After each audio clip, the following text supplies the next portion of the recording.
Hello and welcome to the Hoop Collective Podcast. We talk about the NBA, which we're doing on Monday evening. Joining us from New York City, Tim Bontemps. Just want to say to everybody, remember the other day when MacMahon was talking tough about his team in the league that we're both in? Oh, I just would like to say that we're both in, again, going to the next week, and my team pretty heavily outscored us this week. the Guillotine League. That's right. Who was your leading point scorer? Mine was Caleb Williams. We picked up that was a last good guy week. to have this week. That was a good guy to have. He had a great week. Man. I also picked up Mark Williams, or Mark Andrews. Mark Williams is not playing football. Mark Andrews is having a great game tonight. MacMahon's who's MacMahon's top guy? Bijan Robinson and J.K. Dobbins were MacMahon's top guys this week. But we both advanced again, so another week of content. All right. Anyway, we talked about the NBA. I didn't even get an official introduction. Oh, that's right. I was done. Wait, who are you? And joining us from Dallas, Texas, Ban MacMahon, banned from introductions. Howdy, partners. I would like to say Bontemps outscoring me this week for the first time in fantasy football. Reminds me of an old Texas line. The sun shines on a dog's ass every once in a while. And let me tell you this. In this All case, you got to do in this league is not be last. So far, we've both not been true. last 3 weeks in a row. In this case, the sun shining was Caleb Williams. The dog's ass is the Cowboys defense. So good luck getting that out of Caleb Williams again. Hey, listen, I picked him up this week for a reason. By the way, so today I was at this event the NBA had. The referees were in town in New York for their annual. If the refs were in town, Bontemps is there, smooching. Well, listen, they invited me to a tape measure to get in the door. I think MacMahon would have had to be allowed in the building, which he would not have been. Several refs mentioned the pod to me. It was good to see people, but including our pals Tyler Ford and James Capers. But little fellas.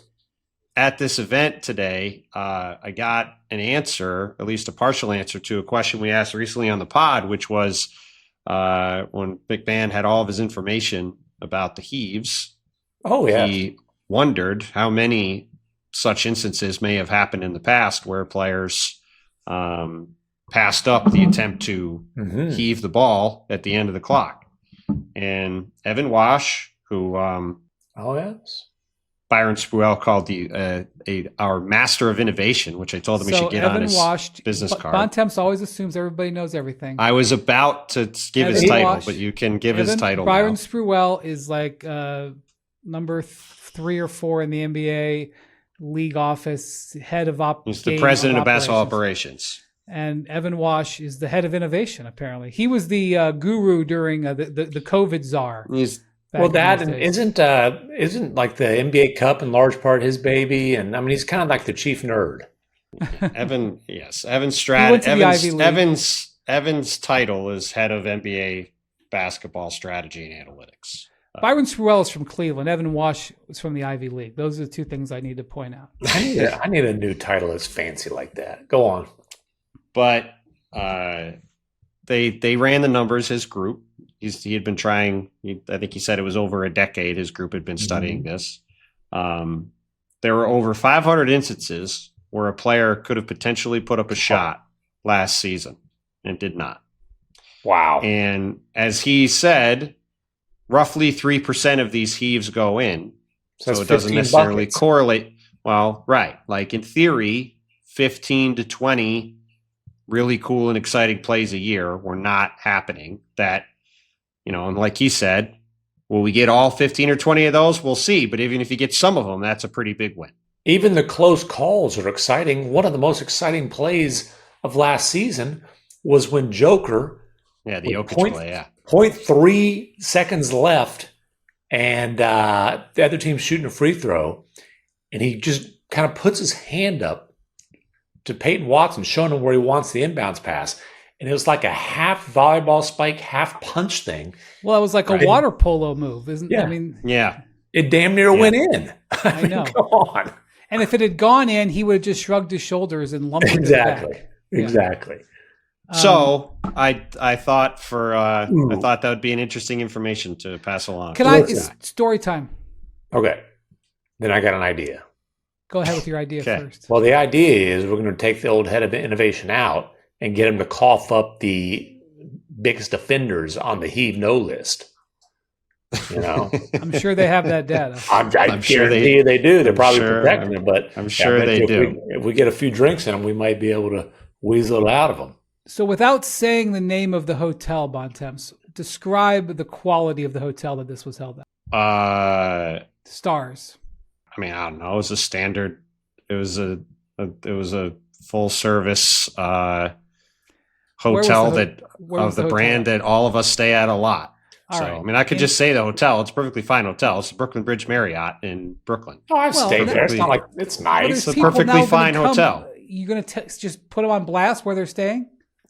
They all left today. Okay, fine. It's gone. All right. Back when what are they going to do? What are they going to do? Descend on the Brooklyn Bridge Marriott? It's New York City. There's all kinds of things going on here. To get Tyler Ford's autograph?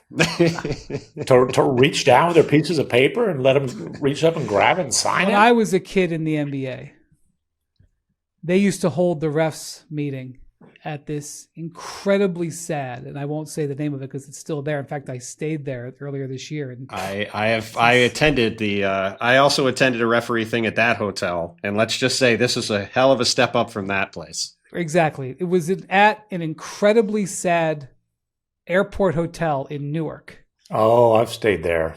And I did a podcast from there in July. I stayed there for just one night on my way out of the country, and on your way to one of them fancy golf. It is not getting better. But like, here's the thing: you can like look at the where the NBA has felt the money come in the last like 15 years in a couple different places. Obviously, the players' salaries, no kidding. Yeah.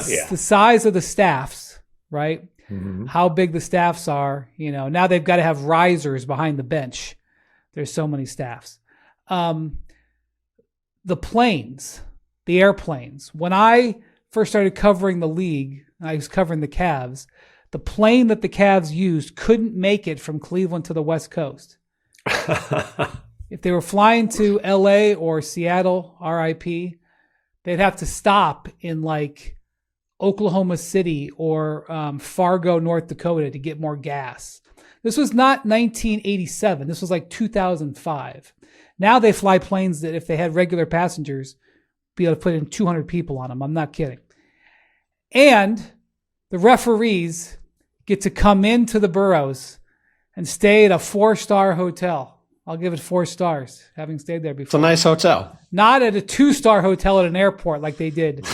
But I will say this, they weren't distracted by anything else. They could focus on the work back in those days.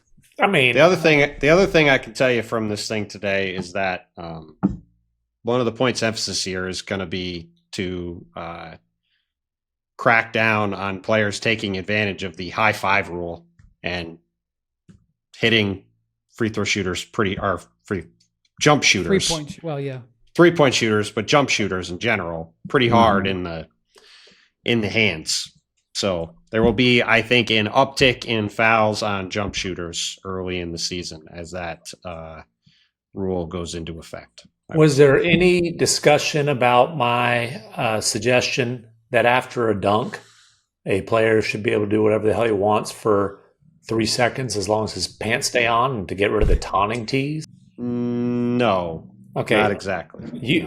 Next year, I got to go to this thing. You are inept. We ought to have MacMahon go to it and just bring a film crew. Is there any, like, how many times did you hear the word proximate foul? I had never heard the word proximate in my life until 2 years ago, and now I hear it 700 times a year. Well, our friend Monty McCutcheon, who does a great job with these things. Was he all bow tied up? No, he was in his usual attire. He was looking great. Mm-hmm. It was a combination of on and off the record stuff, but he walked through a whole bunch of different plays and, explained a lot of different aspects of both how the refs do their jobs and also certain things to watch for in terms of the points of emphasis for this year. But I would say for fans, the biggest one to pay attention to is going to be that these high five fouls and kind of excessive contact on him is going to be something that's going to be called a lot. And so early in the year, I think probably for the first month or two, you'll see more fouls on jump shooters, I would guess. Story time. All right. Sorry. Here we go. Sorry, it's the off season. When Monty McCutcheon... It's actually not. The off season officially is over by the time this pod comes out. Media day. I will be at Media Day. That's right. Tuesday. For the 76ers? The 76ers are on Friday. I will be in Greenburgh, New York for the Knickerbockers. That's right. Including friend of the pod, Mike Brown, speaking nice and early Tuesday morning. Boy, our Knicks press conference is going to have a different vibe. All right. I love Tibbs, though. Hope you're doing good, We do love Tibbs. Tibbs is low-key one of the funniest guys in the NBA. You just got to pay attention. All right. Monty McCutcheon. Or talk to him away from a microphone. Monty McCutcheon, who's the head of NBA referees, former NBA referee. People know him for his bow ties, like Ernie Johnson. He wears bow ties. He wears very colorful suits and has for many years. But here's a story about Monty McCutcheon. When he was a referee, he would travel the entire season with a quilt that he quilted and made. Over the course of the season, he would knit a quilt that he would give to his children and other people. And I want to say it was like a king-size quilt by the end of the season. Now, first off, he did it like as a stress reliever, and I have to believe that he's the only referee who ever had a traveling quilt. And what I find unbelievable about this is that Monty would be the best dressed referee in the league, or at least one of them. He would wear things like ankle length orange trench coats. Okay? Like as well. Best, I don't know. Most creative, yes. Okay, fine. I'm not looking to start any fights. And he would bring a quilt that would grow to like a king-size quilt that he would sew together over the course of the season. And I think he traveled with a carry-on. That's impressive. And there was some sort of sorcery that he did to do it. All right. Sorry. Thanks for hanging out. Also was part of the single best officiated game in the history of the league, as we've talked about prior. Only Bontemps would have a ranking of the best officiating game. I mean, it's a list of one, including the guy who just went in the Hall of Fame last month, Danny Crawford. Game 7, 2016. I was surprised that he didn't have Cuban handle his induction. Danny Crawford. Well, as I've said before, that was the most intense. As I've said before, games, and Brian will probably agree, Game 7 in 2016, Warriors-Cavs, is the most intense game I've ever attended. And Danny Crawford, Monty McCutcheon, and Duke Callahan, 3 very long-time veteran referees, all did that game. And there was not a single complaint about the officiating before, during, or after it. So that's all you need to know about the job they did. This is where you get all your ref stuff right there at the Hoop Collective. I just want you to know. Okay. That's from Bontemps. Rockets had some very unfortunate news on Monday. Talk about a wretched way to begin the week, to begin the season. Fred VanVleet has torn his ACL in the offseason. Their franchise point guard, who has been a pillar in their turnaround as an organization on the floor and through leadership, and who they just signed to a 2-year, $50 million deal this summer. The second year of it being a player option. And the contract ramifications of that are interesting, but that is not important today. Right. So one, you feel terrible for Fred. Fred is a guy who is become synonymous with betting on himself. Undrafted player who won himself a spot in the league and is repeatedly basically said, "Oh, you don't want to pay me? Well, then I'm just going to play out my contract and I'm going to get taken care of," and has done it repeatedly. And champion in Toronto. That's just a guy named head of the union too. Just named head of the union, and will be either in the league office, running a team, or coaching a team when his career is over. Or maybe if he wants to. He would actually be great with media. Fred's an A triple plus dude. Yeah, I nominated him. I think he might end up as a finalist for the Magic Johnson Award. Yeah, I did too. Great guy to deal with. The Magic Johnson Award goes to the guy who's best with the media. Right. Yeah. And you know, you can't look at Fred's stats in Houston and feel his impact. You talk about like a pillar in their turnaround.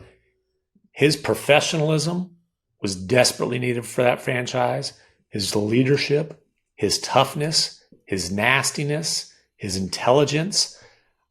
I think more than running the offense, it's going to be his toughness and his intelligence and his leadership that they'll miss. Because, I mean, he absolutely is like the perfect on-floor extension of Ime Udoka. He's just a winner. I mean, you go back to when he was at Wichita State. He was part of that incredible Wichita State team that got to the Final Four. He had the great run in Toronto. Like you said, MacMahon, he goes to the Rockets. Immediately, the franchise starts to turn around. We've talked a lot about how young the Rockets are and how bright their future is. But to get a young team to move along, you need to have somebody to show them how to do it. And there's probably no better. It's why I thought it was such a big deal when Fred got named as the president of the union, because for a guy like that who came in as an undrafted free agent, became a max player, has been an all-star, like there are very few guys in the league who you could say could relate to literally every player in the league. And Fred VanVleet has been able to do that through the work he's put in, and you'll never find anybody say a bad word about him. And yeah, it was a huge bummer to see that news today, particularly with how excited we've been about where the Rockets are at and the optimism there is around that franchise about what they've got ahead this season. Ben Taylor, the ref, might say a few things about him. Fred's had a few things to say about Ben Taylor over the years. But anyways, we only say nice things about Also saw Ben Taylor today. He came over and said hello. A swell fella. Asked if you were going to be there, and I said there's no way MacMahon would be there. Yeah, he's about 5'11" and a half. By the way, like an incredible stretch of elite point guards in the league with these huge injuries. Yeah, it's been rough. From, Halliburton to Kyrie Irving to Dame Lillard. Darius Garland is going to miss a big part of the season. I don't know if you want to qualify Tyler Hero as a point guard. He certainly plays point guard at times for the Heat. He just had foot surgery. A lot of injury talk in September, which is never fun. I know. I mean, it's very, very upsetting. Here's the problem. The Rockets are a contender to win the Western Conference. And the Rockets do not have another quote-unquote pure point guard on their roster. I would say they don't have another proven pure point guard. I do think that their 2 high lottery picks on their rookie deals have pure point guard potential, and we will find that out one way or another this season. Well, describe those players. Well, Amin Thompson, Bontemps, like we were talking about in the chat today. I think the best comp for him is early career Ben Simmons. By the way, DeJounte Murray, does he count as a point guard? Sorry, sorry. Amin Thompson, he is a point guard. Again, I think the best comp for Amin Thompson, who hasn't played a lot of point guard yet, but when he was drafted, was considered a big point guard. I think the best comp for him is early career Ben Simmons without the BS. And I'm not talking about his initials. Without the issues and diva tendencies, I'll say. Or the jump shot. Well, neither of them have jump shots. That's what I'm saying. Doesn't have the jump shot either. Well, yeah, I think MacMahon is totally right on Amin Thompson, and I'm actually going to say something beyond that, which is obviously it's really awful news for both Fred and the Rockets that Fred VanVleet had this injury and is going to probably miss the season. I think this injury is going to have Amin Thompson make the All-Star team. Possibly. Because he's going to have the ball in his hands all the time. I think I would be stunned, frankly, if they go into the season with anything other than we're handing the ball to Amin Thompson and he's going to run the team. You would be stunned? Hold on. I would be. Let's just go when you look at their. Let's go through. Let's go through the other options. Sure, go for it. The next option is Reed Sheppard. Hold on a minute. I'm going to stop. Okay. No, go ahead with Reed Sheppard first. Go ahead. Reed Sheppard, who, look, didn't play a whole lot last year when he went down to the G League, put up huge numbers, didn't really crack the Rockets' rotation, but they were planning on Reed Sheppard playing a significant role this season. That role, obviously, is now going to have to be more significant. I do think it's not out of the realm of possibility that Reed Sheppard will start. I don't know that. I think there's 3 possibilities there. I think what you're talking about, just let's play big and have Amen Thompson be the point guard and surround him with shooting and size and just some other teams defensively is an option. I think Reed Sheppard filling in for VanVleet. And then I think kind of the safe, solid option would be going with Aaron Holiday and saying, hey, just be a professional kind of table setting type of hard defending, poor man's VanVleet type of guy. And let's not heap too much on the shoulders of these young guys. But the Rockets' ceiling, obviously Durant gave them a championship ceiling. Their hope of being able to sniff that was always going to be on the shoulders of their young rising stars. Şengün, Thompson, and they think Reed Sheppard has rising star potential. Okay, let me just say something real quick. I don't dispute any of that. Ime Udoka. Mm-hmm. Number one, I don't see Ime Udoka starting a player at point guard with this alignment who can't defend. That's number one. Number two,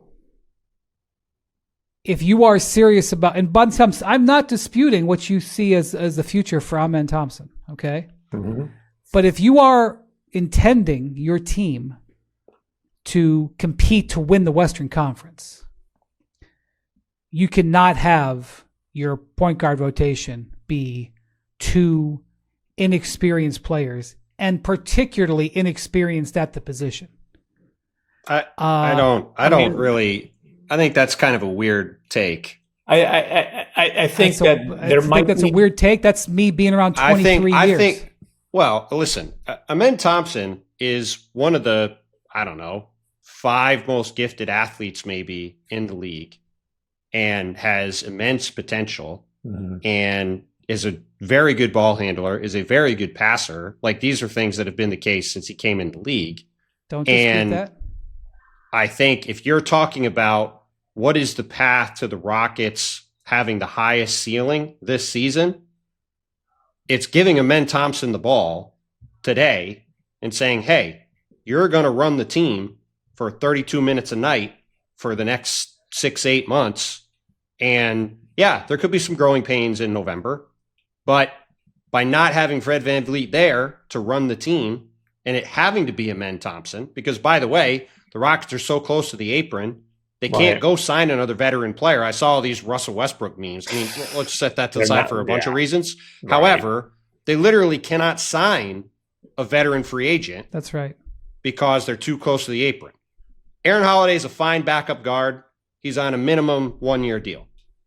If you're trying to win the West, which I still think the Rockets have a ceiling that they're going to be in the mix to do that. It's, as good as Fred is, as big a loss as it is, I still think they could be in that mix. And it's because of the potential, in particular, of Amen Thompson. Well, and if I'm the Rockets, I think Reed Sheppard's got a high ceiling too. Mm-hmm. He barely played as a rookie. He struggled at Summer League. I think walking in and saying Reed Sheppard's going to be our point guard to start the season is putting way too much pressure on him. Whereas, hey, if you're his backup, all right, you come in and run the team 50 minutes a game. You see how it goes. If he struggles, then you can plug Aaron Holiday in. But with the size the Rockets have across the board, you plug Amen Thompson at the point, you have shooting around him.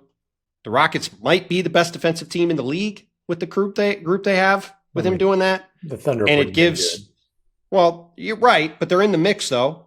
And it also, I think, creates an opportunity where you could see Amen Thompson explode into a star level player this season, that taking that pressure away from him to give it to Aaron Holiday or even to Reed Sheppard, I just don't think that's a realistic outcome. I don't dispute anything you said there. I'm just telling you, you don't win in the NBA with young guards. Well, I just don't. I would also say if Reed Sheppard is starting, the ball can still be in Amen Thompson's hands. And if you're putting your best shooting lineup around him, then Reed Shepard would be on the court. I mean, I would say that it would make a lot more sense for the Rockets to go Amen Thompson, Dorian Finney-Smith, Jabari Smith Jr., Kevin Durant, and Alperen Şengün, and be big and long and physical everywhere. Well, actions over words, right? The Rockets must feel like those guys can do that because they didn't add another point guard to their roster.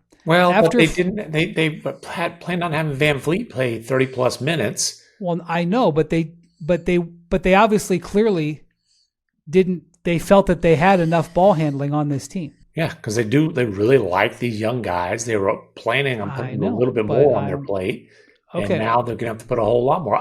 But like in terms of going out and getting a vet now, forget like the fact that financially they have handcuffs on and they can't do it.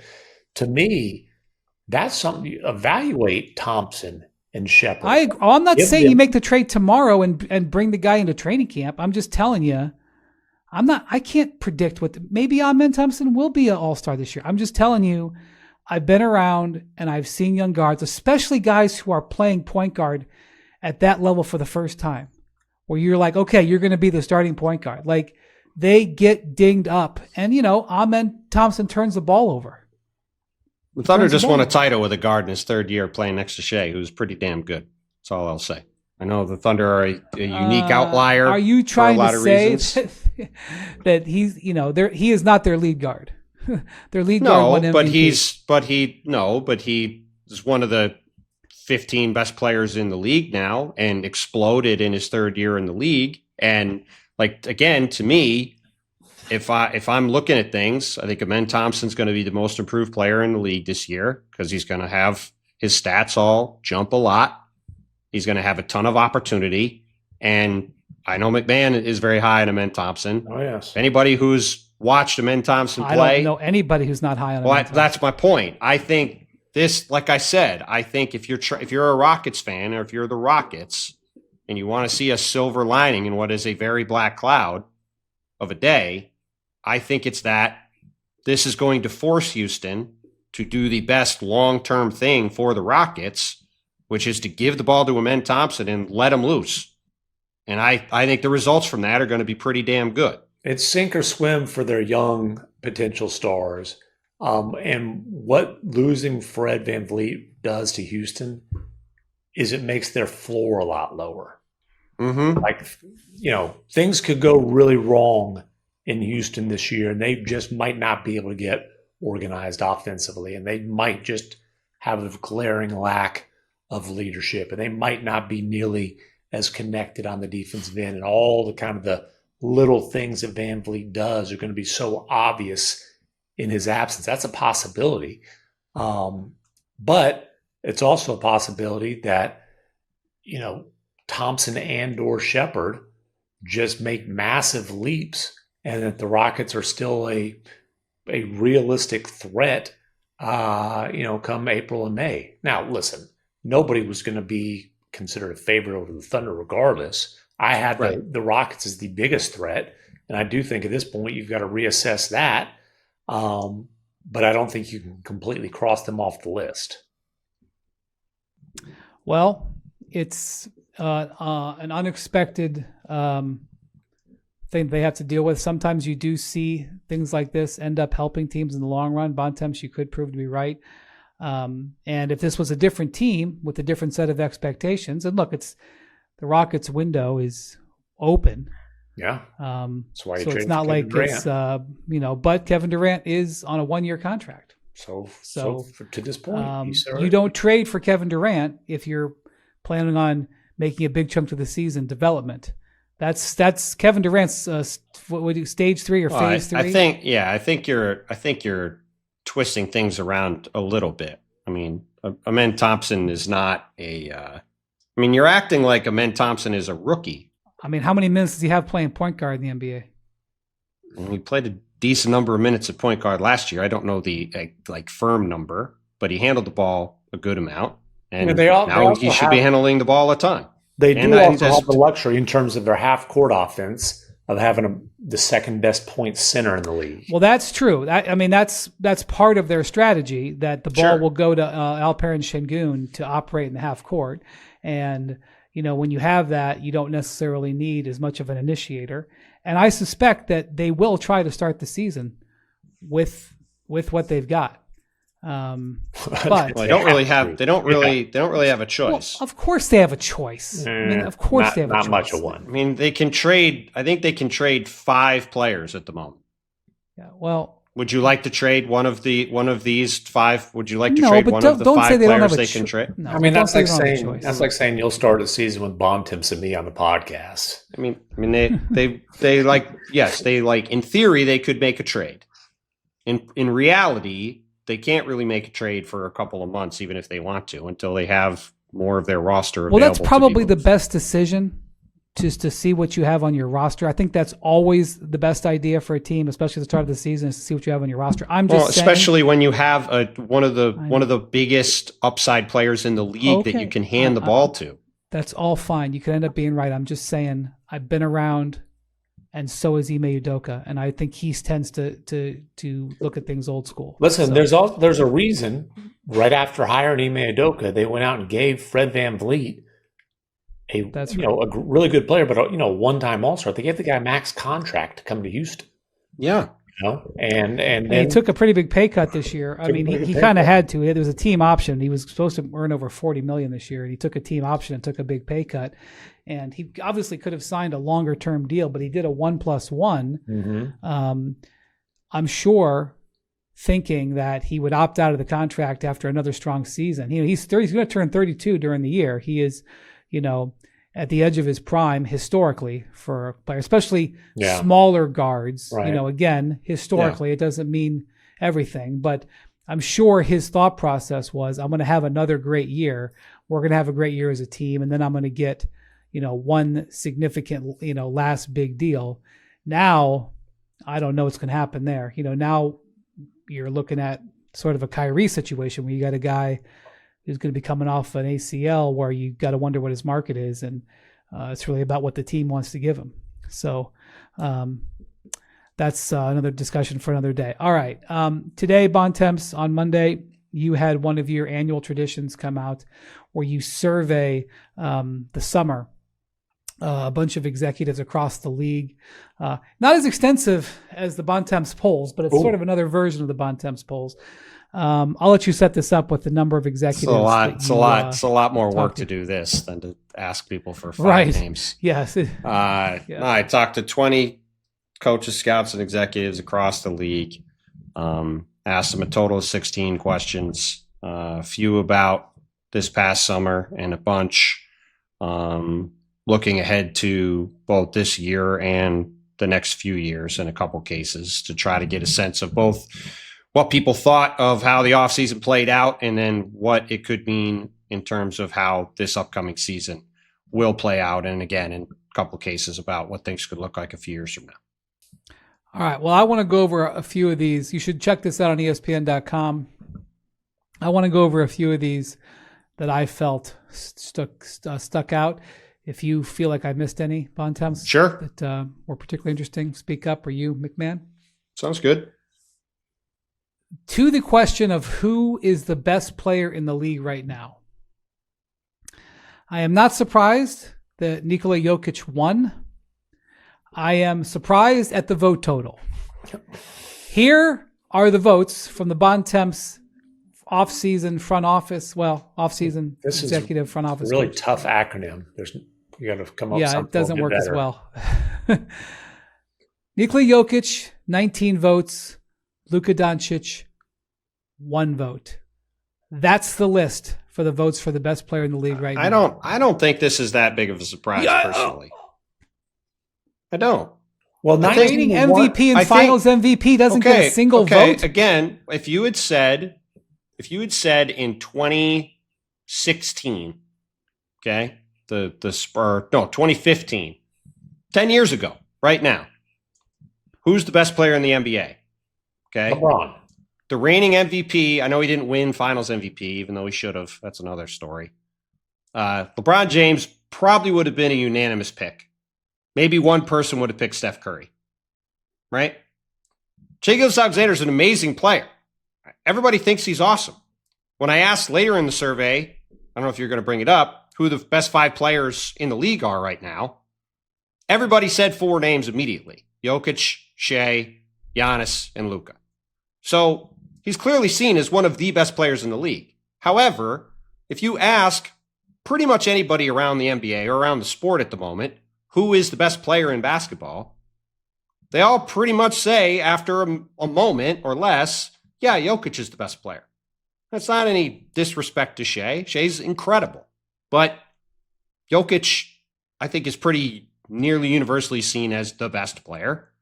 And so, yeah, I'm not shocked that.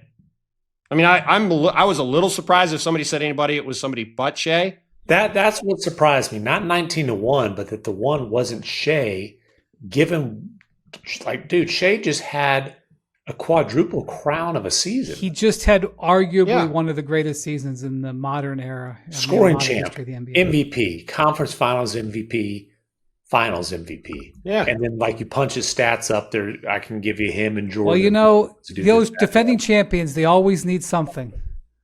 I could see Sam Presti having this laminated on a giant board to place. And the other guy averaged 29.6, 12.7, 10.2, 57% shooting from the field and 41% from 3 and remains this completely unstoppable force. So again, like, yeah.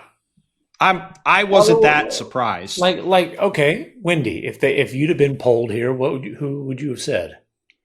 I would have said Jokic, but okay. I would have thought about it for a while, probably, and before. But I mean, I'm not surprised it's Jokic. I think the better gauge of it, of this question, is again when I ask people to name their 5 best players. Who are the 5 best players right now? Everybody instantly said 4 names. Right. So the bigger gap. I know 19-1 looks big. I know Shai didn't have any votes. I get that. I don't think people see it as a cavernous gap. It's just a binary thing. You have to pick one name. You pick Jokic, right? I think the much bigger gap is 4 to 5. I think 1 to 4, 1 to 2, I think is pretty small. And I think 1 to 4 cumulatively is very small. And then there's at least as of this moment, a very big gap from 4 to the rest of the field. All right. To the question of which team had the best offseason, there were 7 different teams that got votes. It's the opposite of who's the best player. 7 teams get votes. I thought they had a very good offseason, but I'm a little bit surprised. Winning with 7 votes, the Atlanta Hawks. Second place, Denver with 4. Third place, Houston with 3. Oklahoma City, who didn't add anyone other than draft picks to their roster, but they re-signed their top 3 players, got 2 votes. The Orlando Magic with 2 votes. The Clippers and Lakers each get 1 vote. Bontemps. Was the Clippers before the Pablo podcast? They were basically all before. I mean, a lot of. I shouldn't say a lot of them. Some of them were before the Pablo pod. Look, the Hawks, I think, first of all, it was a pretty quiet offseason, right? There were a couple trades a long time ago, the Durant and Bane trades back in June. But for the most part, it was pretty quiet, right? And the Hawks arguably signed the best free agent to change teams in Nickeil Alexander-Walker. They get... free agency doesn't exist anymore. Even that wasn't a technical free agent move. Well, sure. But they make the big trade for Kristaps Porzingis, which was a well-regarded move, right? Yeah. And obviously, they make the trade with the Pelicans for the draft pick. And so when you put all those things together in a quiet offseason, not only do they have a good offseason, they shoot up the list in the East because of the fact the Celtics and the Pacers fall off the map, right? And on top of that, when you look at the other competition, it's like, okay, Denver had a really good offseason because they got some bench players, which I'm not. I am lower on the offseason than others. I understand, but I'm just saying, like, right. If we're talking about it that way, it's like, yes, like they gave the best player in the world some extra help, but it's not like they had this incredible offseason, but they got 4 votes. And I think it's fair to think of them that way because it might have got them back up in the same level with the Thunder.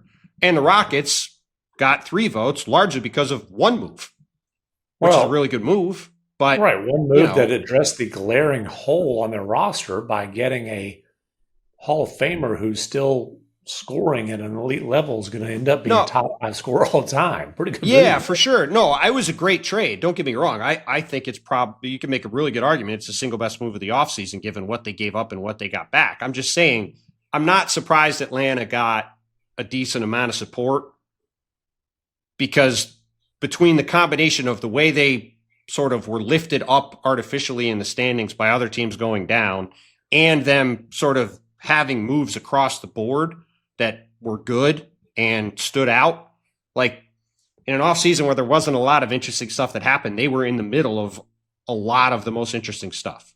So I wasn't stunned that they got a lot of support. All right. Boy, do these folks hate that Pelicans trade, the Derek Queen trade. Boy, do they hate it. I mean, because not only do they have the Hawks at the top here, I know it wasn't just about that draft night trade. It was about Porzingis and Alexander Walker. A lot of it was about that trade, though. Yeah.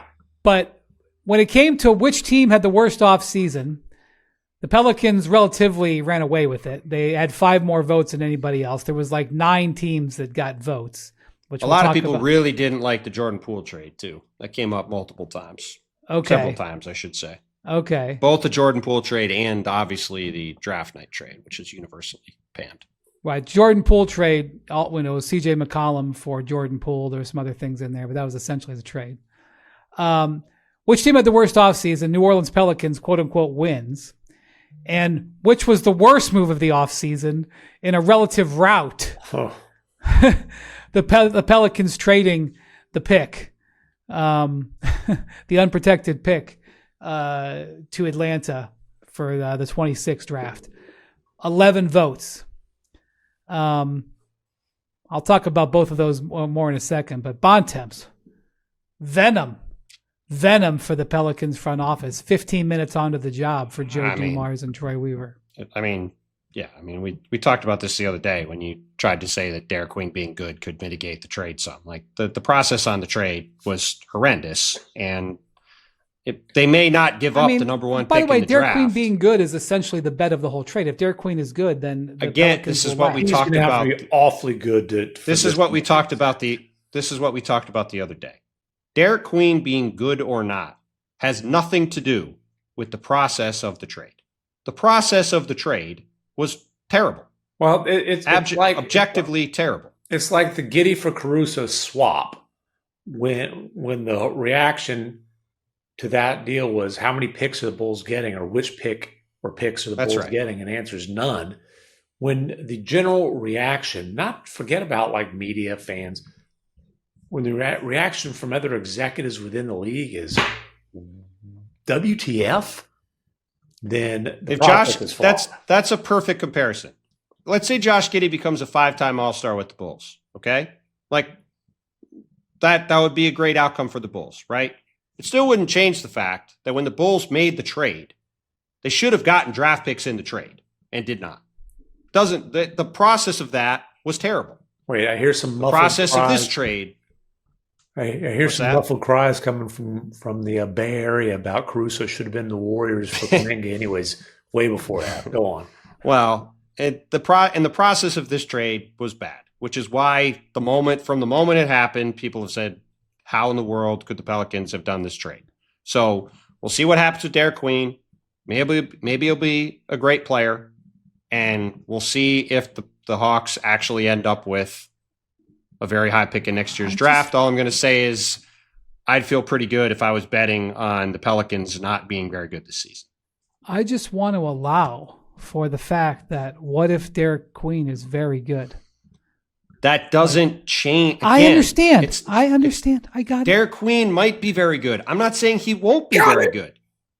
It just doesn't change the. I'm just it doesn't saying, change the trade. Again, I've been around long enough to know that not everything happens in the season the way it looks in the summer. It's not about how good Derek Queen's going to be. You keep making the same point, though. I knew you were making the same point. Let's move on. Because I have to keep explaining how trades work. Apparently, Jordan Poole keep saying the same thing. Jordan Poole has $34 million after this year on his contract, whereas CJ McCollum's contract was expiring. Yeah.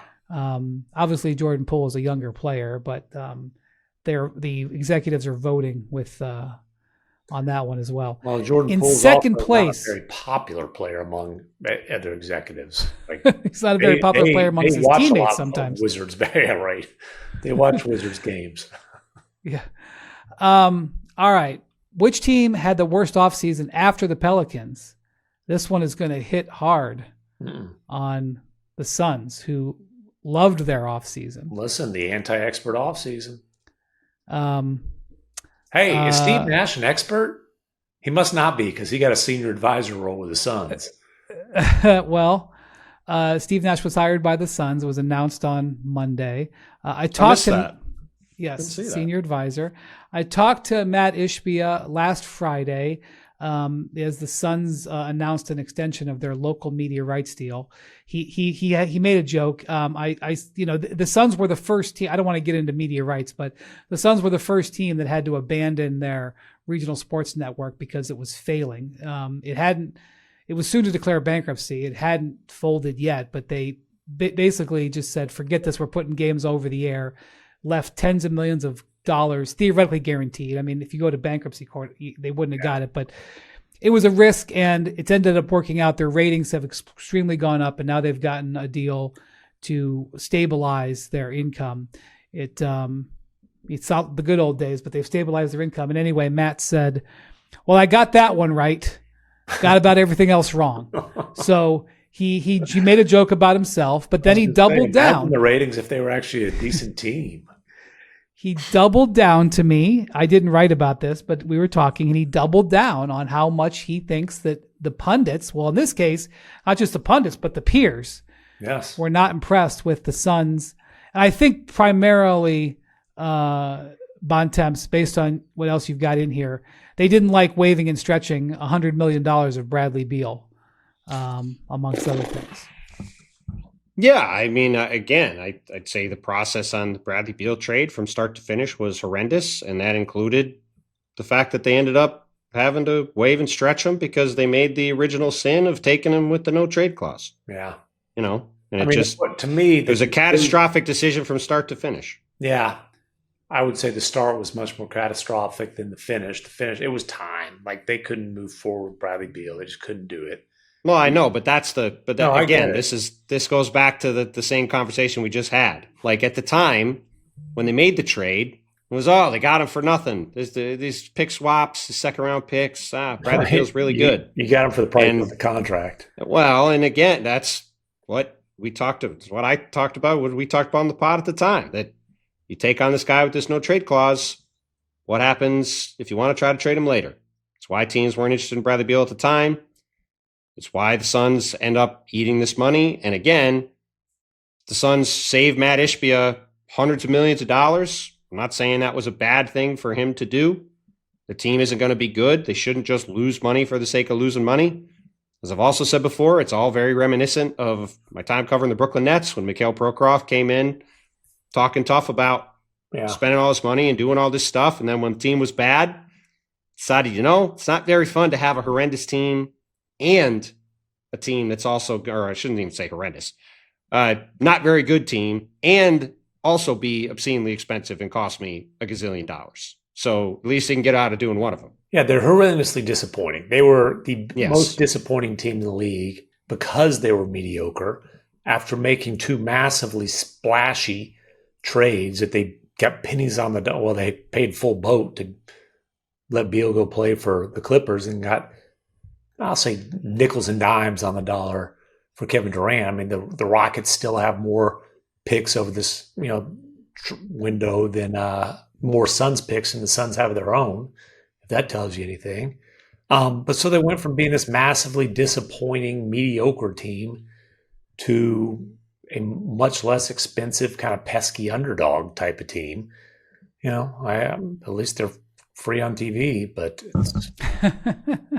there was some panning of the Mark Williams trade too, which we'll see where that ultimately lands. No, so that trade, I don't necessarily mind that trade. I understand that trade, but it's the fact that how did you get that pick that you gave up to get Mark Williams? It was part of the 3 late pick package that you got from the Jazz to give up the was it 2031? They traded 1 unprotected first round pick for 3 protected first round picks. Yeah, that were basically guaranteed to be late because they're like Cleveland, Minnesota, those kind of picks. Right. So on the list of worst moves of the offseason, number 1 was the Pelicans trading that pick. Number 2 was a tie, Bradley Beal being waived, which the sentiment is expressed elsewhere. Tied for number 2, the Trailblazers trading for Jrue Holiday, which is a trade that, the Celtics were sort of in salary reduction mode, and that happened around July 1st. There was a lot of stuff. Monday draft week. The headline of the offseason for the Blazers was signing a player. Well, they bought out DeAndre Ayton, which was not expected, and then signing a player in Dame Lillard, which, was the move that made everybody, including Dame, happy. Dame just gave an interview in the last week talking about how happy he is, but of course he's going to miss this whole season, most likely. But it wasn't like it got 17 votes, but multiple people panned that trade. I would assume, Bontemps, it was because Jrue Holiday is a player that you see as a finishing piece, especially at this age. Yeah. And the fact that he has $104 million in 3 years left on his contract. I would say it kind of goes back to the same conversation we've had about a few of these things, and it was the process of the move. And in general, I think people are just not quite sure what Portland is trying to accomplish. The Celtics are sitting there with Jrue Holiday on a not so great contract, and they are able to get off him for free and taking back Anthony Simons on an expiring. And you've got a Portland team that's invested all this draft capital in Scoot Henderson and Shaedon Sharpe. And you now have, is Jrue Holiday going to come off the bench behind Scoot Henderson? Is he going to start with Scoot Henderson? You've got Denny Avdia, who they traded for last year and who had a very nice year. Are he and Jeremy Grant going to start on the wing? Are they going to start Shaedon Sharpe on the wing? They draft Donovan Clingan last year. Then they draft Jan Hansen this year. Are they going to play? I think Jan Hansen's more of a developmental piece, so I doubt he'll play a ton this year. But I think it just sort of plays into what's been the general theme around Portland for a couple of years now, which is the Blazers do have some talent on their roster, and they had a nice close to the season last year. I think they were 500 the second half of the year. But it's like, okay, you add Jrue Holiday to this team, but where does he fit? And why are you doing this? And why are you taking on all of this money to be, again, right up against the luxury tax when you have to, start looking at paying these guys in the future? And you've still got Jeremy Grant on your books for 3 years. And it was just a lot of confusion about what they're trying to do. Their ceiling this year is a play-in team. This is not going to be a top 6 team in the West. It's certainly hard to see that, barring some kind of crazy breakout for Scoot or something. Yeah, this is not going to be a team that's a threat to do any kind of playoff damage. The one thing that I will say is we started this podcast after you did a bunch of butt kissing of the referees, discussing Fred VanVleet's value to the Rockets, right? And Fred VanVleet going to Houston on a max contract, and man, he was worth every penny of that because of him helping to establish the culture and the leadership and the toughness and the professionalism and all those kind of things. I gotta think that's part of the vision and the hope with Jrue Holiday in Portland. I will say, as consummate of a pro as he is,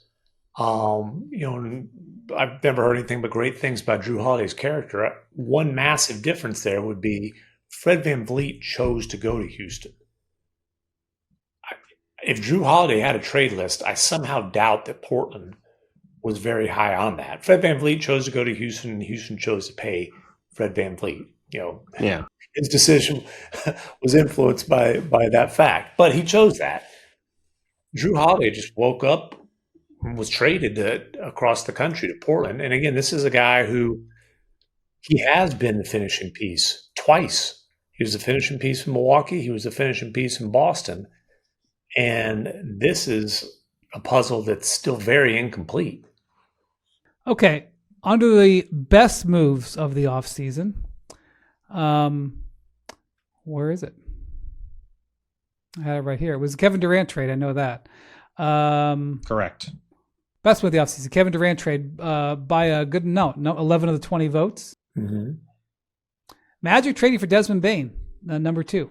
Yep. A lot of people seem to like that trade, but it also might be a function of there weren't as many big giant trades. Those are the two definitely biggest, I would say, not just trades, but transactions from the NBA free agency. I also told people they couldn't say both sides of the Hawks trade. So you were not able to just say, yeah, the Hawks did the best and the Pelicans did the well. I just made it would have been kind of, if you considering the Pelicans had the worst move handled pretty heavily, if I just gave people the option to pick it on both sides, it wouldn't have been worth asking the question. The KD trade versus the Bane trade, I think, is interesting because KD, obviously, we'll see if there's an extension or not, but that's probably a 3-year window type of trade where they didn't sacrifice any runway, right? And the price was not that high. Where the Bane trade could potentially be a much longer term fit, obviously, because of his age, because he's just entering his prime. But the price that they paid for Bane was significantly higher. Like that was 4 picks, including the Suns' unprotected pick in this next draft. That was a pretty steep price. And I'm still waiting to be convinced that the Magic are going to be as heavy into the luxury tax as they are currently projected to be going forward with all 4 of those guys. Yeah. That Desmond Bane, Jalen Suggs, and the 2 Max guys, Franz Wagner and Paolo Banchero, all on the roster. So it's going to be interesting to see. Jeff Weltman earlier this summer said they want to be a team that's competing for the East and going to the finals and doing that kind of stuff. And they've got a chance to do that now. I really like the trade, but it's going to be interesting to see how they manage their finances after the amount of cash they're projected to pay. All right, this one from the Bontemps survey is particularly interesting, and I commend you for asking this question, Timothy. Where will LeBron James be at the start of the 26-27 season? What's your prediction, Wendy? I don't know. I don't know is not an option. That's controversial. It was not. Six Retired was an option. Okay, so 6 different answers. Lakers got the most, 7 votes. If I had to choose one of these, I would have picked the Lakers. Okay. Obviously, he's a free agent after the season. Second most votes retired. 5 votes. That's the one that would surprise me the most, but go on. Number 3, Cleveland Cavs, 4 votes. Number 4, Golden State Warriors, 2 votes. And then 1 vote each for the Dallas Mavericks. Oh, man. I would love for you to have to deal with that on the way out the door. Listen. And the Miami Heat. Hey, closing on a new house. We're going to have a guest room. Congratulations. Yeah, we're going to have a guest room. And get it ready for old McMiniman. He can move right on in and just put the mortgage 50-50 between me and him. Is Luka keeping his mansion? He could just, sublet it to LeBron. That's true. I don't know what Luka's done with that one. He did get the who's the tennis player? He got the tennis player's mansion in Manhattan Beach. Do you remember when Tom Brady went to play for the Buccaneers and he got Jeter's, right? Derek Jeter's place. Yeah. We've had house swaps. It was Josh Hart and who was that with Josh Hart? Larry Nance, our buddy Larry Nance. Yeah, that's right. I think story time. Another one, a double story time episode. We're like 4 of them. Yeah.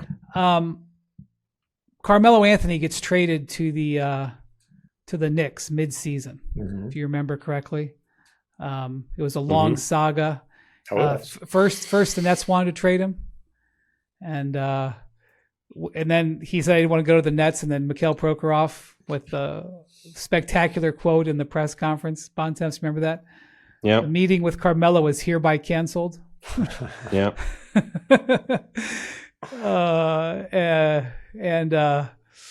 Anyway, he gets traded to the Knicks. Like a few days later, the Knicks are playing the Heat. I'm covering the game, sitting courtside. And courtside, Wendy. That was back in the old days. And some of the Heat players, this is the first year of the Heat, of the Heatles. And coming up and telling him, congratulations, hey, you look great in Knicks uniform, blah blah blah. Zydrunas Ilgauskas, the guy who I covered for 8 years with the Cavs, comes up to Carmelo and tries to sell him his townhouse in New York City. That's right. He's like 5 bedrooms, just redid it, 7 baths, Upper West Side. I don't know where it was. Yeah. Let me tell you about the views. He's like, it's awesome. He's like, hit me up. All right. Anyway, Bontemps, you had a good quote here from one of the executives, or that could have been a coach. He said, if I was taking the Lakers of the field, I'd take the field, but I'd take the Lakers over any specific team, especially given they are going with the clear path to pay him. People I would say just generally people didn't really know. I mean, not that it's a shock, but there wasn't a lot of strong opinions about it. It was, like as we've talked about. LeBron, I would be interested in LeBron's answer to this. Well, I think everybody would be interested in LeBron's answer, but the Lakers are the one team that can definitively pay him next summer. Are you sure it'll be an NBA team if he's still playing? Now we have arrived. Not on this list. I was setting you up, Wendy. Not on this list is other. Yeah. And we had the photo with LeBron and Maverick Carter and Mishko. I'll botch his last name. Raznatovic. Mishko Raznatovic, who is one of the leading European agents, if not the most best known in America as Joker's agent, but the Nuggets. Yes, and a lot of people jumped to the conclusion that it was because when Mishko posted it on his Instagram, he said something like, talking about the future or something like that. Yeah. And people jumped to conclusions that it was about LeBron teaming up with Jokic. And to the point where Mishko had to come out and say that's not what they were talking about. It was in Saint-Tropez in July. I think it was in July. It might have been in August. And he said he went on a Serbian podcast and spoke on the record about it. I had to speak to a Serbian that I know to make sure that the translation was accurate. But what Mishko said about Maverick and LeBron was, quote, this translation, they are planning a certain group of investors, a classic business, to create a league that would somehow also compete with the NBA. They don't want it to be a U.S. league. They want it to have a European flavor, so to speak. And when they started working on it, everyone told them to call me. And I believe he said he's had multiple meetings with Maverick about it. Now, Adam Silver was asked about this within the last week at a conference in New York City. I think it was the Front Office Sports Conference. Yep. And he mentioned, Silver, I think, brought it up that he saw the pictures. I think he got asked about it. Okay. Anyway, he said he was aware of it, but he hasn't been following the league. And he said competition is good. It keeps everyone on their toes. So, other was not an option, nor would I necessarily vote for other. I didn't say other wasn't an option. If somebody had said he's going to go play in his own league, I would have said that. Well, I wouldn't say this is quite an elephant in the room, but it's something that, Adam Silver sort of just, tried to sort of shrug his shoulders about. But it's not nothing. And you got, Mishko on the record talking about it, albeit in Serbian. He also said that Worldwide Wendy can bring you Serbian translations. he found out the day before that he was meeting with LeBron, and he said that he went through his suitcase and found his most powerful looking shirt because he wanted to dominate the photo. Oh. So he obviously knew that there was going to be a photo that was probably going to get posted. So what's your most powerful looking shirt? Good question. It's not this light blue Greg Norman Shark shirt. I'll tell you what, man, I got some of these. I won't say the brand unless they want to sponsor us, but my birthday, Maria made sure I got some of these like really fancy athleisure type of t-shirts that are way more expensive than I ever thought I'd pay for a t-shirt, but I didn't have to pay for them. Pretty nice, man. I ain't gonna lie. Not wearing one. This shirt I got on now is from the old Cadillac Ranch in Southington, Connecticut. Bontemps has had a few pops there, I believe. You're completely derailing this conversation. What a shock. It's a I've never actually been to the Cadillac Ranch. Combo. I've never actually been to the Cadillac Ranch. Yeah. Well, anyway, it was like a mechanical bull, pinkish purple power shirt that Mishka was wearing. I'd have to analyze that. I think pinkish purple would be tough. Other is not on the board here, but he's going to be a free agent. So, right now there's a number of older star players who are currently scheduled to be free agents next year. So I don't really have much more that I can say about it other than that. I mean, not that I have information I'm not giving, but I'm just, it's you're just laying out the facts. It's something that exists. Okay. The key question here, the bottom line, Bontemps, who will win each conference in the NBA title? Western Conference, pretty simple. Thunder, 18 votes. Nuggets, 2 votes. Not quite as lopsided as Jokic. Well, interesting that this was pre-VanVleet injury. The Rockets didn't get either of the two, the non-OKC votes. But also, NBA title. Thunder, 18 votes. Nuggets, 2 votes. Well, no regard for the Eastern Conference. Naturally, the East has much more debate. Bontemps, 5 different votes. 5 different teams get votes in the survey. Cavs with 9 votes with the lead. Knicks with 7 votes. And then the Hawks, Bucks, and Magic all get votes. What was the sentiment that you collected there? I mean, I think it's pretty straightforward. The Thunder are the heavy favorites to win the title.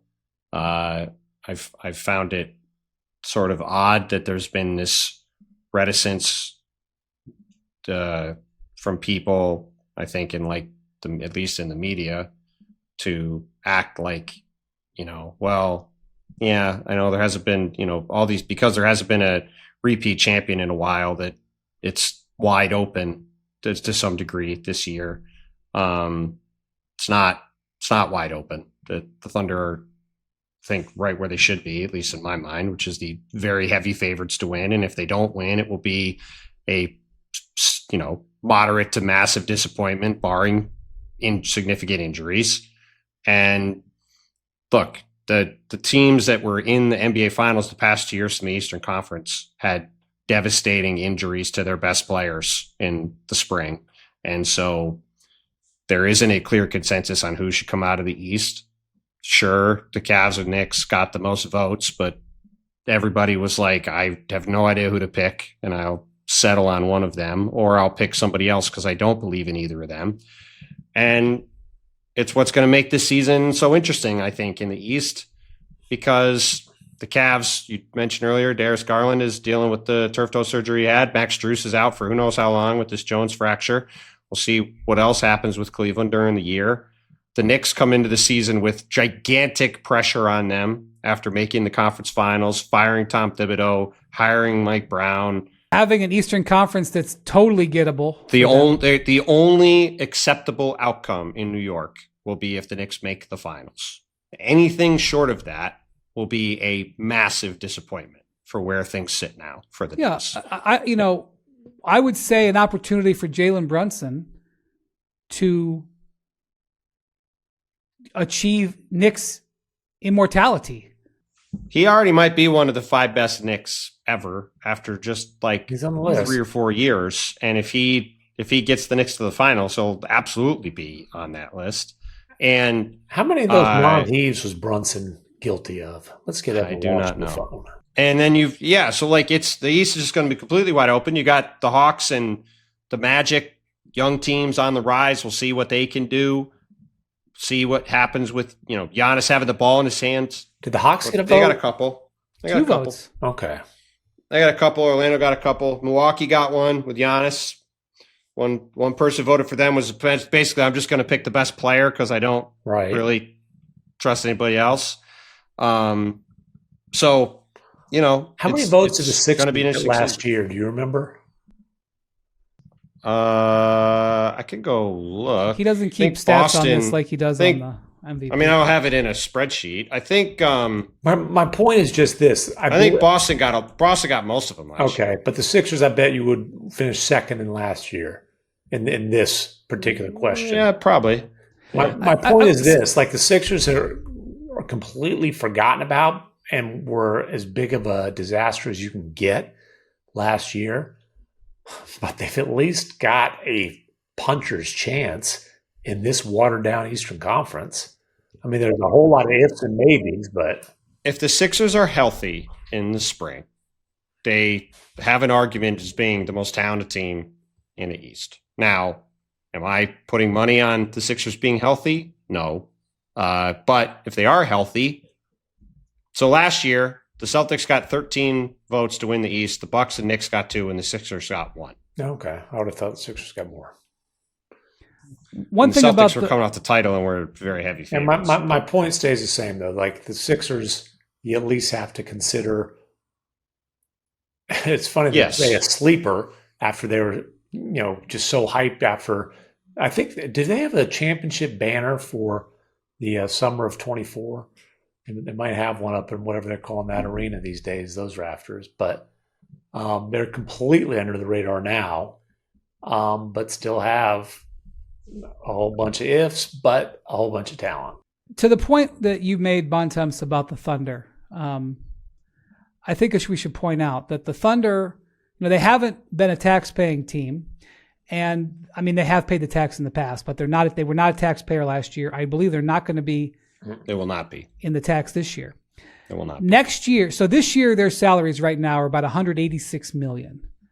Next year, when I say next year, I'm talking about the 26-27 season. Mm-hmm.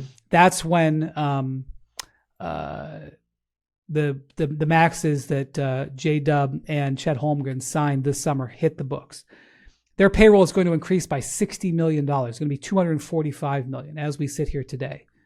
And they've got some players with some team options. Yeah. Isaiah Hartenstein and Lou Dort primarily. They have draft picks. They're going to develop whatever. They certainly, I think Sam Presti has talked about this, that they've planned it all out for their finances. But this will be the last year of the cheap Thunder. Yeah. So this roster, and like I said, they may replace some of these guys very cleanly, but they are young and they are cheap. It is quite possible that this season, where they've all got their championship, bona fides. They've gone through game 7s and everything like that. They've got full confidence. They're super young. They're healthy and they're cheap. Like this may be the hardest year to get them. Of what could be this window. Maybe not. Maybe they draft somebody. Maybe somebody steps forward. Maybe Jalen Williams takes another step forward and he becomes a first-team All-NBA type player alongside Shaq. I don't know. Whatever. Maybe they get the number 1 overall pick in one of these upcoming drafts. Maybe they do because they have so many picks and so many that aren't protected. Like I agree. A possibility. I'm just saying, and there's plenty of times where talk in September looks foolish by December, much less June. But you could make the argument that the Thunder in this season are going to be as formidable as they will be in this maybe next 3 or 4 years. So because they have this flexibility and they can keep all of these dudes together. Yeah. So, and you know what though, when we're talking about the financial decisions they have to make down the road, I do just want to throw in there. I believe that the 28 will be their new arena, which when you get a new arena, revenue goes up, and they are paying less for that arena than they're paying Shea I think their year. mortgage is going to be less than yours. Listen, don't get me started on that, especially. Did I miss anything on this survey, Bontemps, that you were particularly passionate about? There's a bunch more categories. I think the one thing we should talk about that we didn't is the American players questions. Okay. Who is the best American player right now? 3 votes. 3 players got votes. Well, just to put a pin in this really quick, the reason I asked this question is because of the Jason Tatum injury in particular, because I think before Jason Tatum got hurt, he was pretty obviously the choice. He's made 4 straight first-team All-NBAs. He's coming off winning a championship last year. He's a fantastic player. Like, there was really no doubt that he was the answer to the question until he tore his Achilles in May. Right, the key is right now. That's right. Yeah. And Tyrese Halliburton might have been the second choice, and then he tore his Achilles. So, I mean, I think Ant would have been a. Well, let me give the votes. Regardless, Steph Curry won with 11 votes, which it's not a great commentary on the state of American basketball. That is the point, and I would have picked Steph personally. He was pretty damn good or at the end of the Olympics, at least. Ant Edwards second with 8 votes. And the only other guy who got a vote, Donovan Mitchell, 1 vote at third. Yeah, I mean, the fact that a 37-year-old guy is getting that honor, I think it both speaks positively towards Steph's longevity and also to, this next cohort of guys has not really caught up yet. Well, a 40-year-old guy is pretty high on that list still.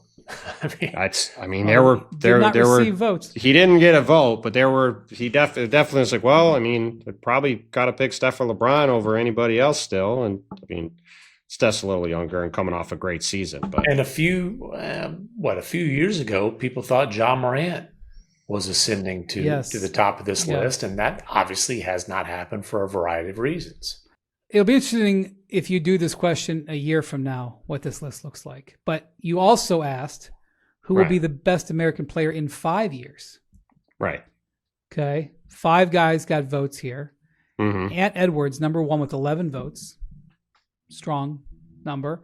Cooper Flagg comes in second. 5 votes. That's your Dallas guy there, MacMahon. Jason Tatum with 2. Paolo Banchero and J-Dub Jalen Williams from the Thunder. A number with 1 vote. And again, I mentioned Zion's another guy. If you'd have done this 5 years ago, Zion's going to be off the eye on that list. That's fizzled out. Although, no question. Peers had nice things to say about him on NBA Today this afternoon. I mean, no question about both those guys falling off the map. There were several people who said that they think Cooper easily could be that guy, but they didn't want to say that before he played an NBA game, which is reasonable, I think. Yeah. And then there's also I could see a world where Jalen Williams continues to ascend and is in that conversation. The guy we talked about a lot earlier on the podcast, Amen Thompson, is the kind of guy that 5 years from now, I think there's a world where he's in that conversation, especially if he ascends the way he potentially could. There's a bunch of big time talents in this upcoming draft. Maybe some of those guys bust out, but I mean, we're on a stretch where it's been 6 or 7 years in a row that an international player has won MVP. Yeah. And there's a certain French fella who is potentially on the way to start doing that too. So I don't think Reece Sachet is that good. So it will be it's interesting to think about, especially looking ahead to 2028 and what's going to be a pretty massive Olympics in LA for Team USA. Kevin Durant the other day said he would love to be part of Team USA if he's still playing. I'm not ruling it out. I'm not ruling it out either. I mean, he can play till he's 60 if he wants. Dude, I know LeBron said he's done. I'm not ruling out LeBron. I wouldn't. Well, that's a long way from now. But LeBron loves the spotlight. What better way to exit With an Olympic I'm gold just in gonna LA. say- That's all I'm Steph, saying. until Steph, LeBron, and KD are off the board, I'm not taking them off the board myself. That's all I'll say. The guy that Grant Hill needs to be working on recruitment is Chet Holmgren. We as the Americans, we need size. And Chet Holmgren is a prototypical international player, floor stretching guy who can get up and down the floor, can get out to defend the 3-point shot, shot blocker. Yeah, it's going to be an interesting few years ahead for the American. And here's the program. thing, and we'll leave it at this because it's a long podcast already. But the thing about it is that's challenging is, because the 2028 Olympics has been brought up a little bit in the last week or so, just a topic to talk about in this dead spot. The Americans have a challenge that they haven't had before, or at least not in a long time. They don't have to qualify. That sounds like an inverse challenge. Mm-hmm. We figure, well, you don't have to qualify because, qualifying for the Olympics is hard. But if you're the host country, you don't have to qualify. And so that means that the Americans do not have a super duper incentive to have a strong team for the World Cup for 27. That means guys playing in the 28 Olympics ain't going to be playing the next few summers. Well, unless Grant Hill says if you want to play in 28, you got to play in 27. But the problem with that is you got a whole bunch of guys with equity. And it's hard to say, Devin Booker, or somebody like, who's got multiple golds to do that. That was Jerry Colangelo did it coming off of a loss. Right. Americans have won 5 straight golds. There's a whole bunch of guys who have won gold medals. And the 27 World Cup is in Qatar. And it's in August or September. And it's just not a place that people want to go. They're not lining up. Who's covering that for us? Good question. I nominate Bontemps. I think it'll be Bontemps. What was your what was the Americans' record in the Olympics under your watch? They lost 1 game in the 2 Olympics I covered. Okay. To France. So all golds. Now the Americans' record on the World Cups. No, listen. I covered 3 and they ain't won yet. I said Olympics. I covered a 6th place team and a 7th place team and a 3rd place team in the 3 World Cups. 6-7.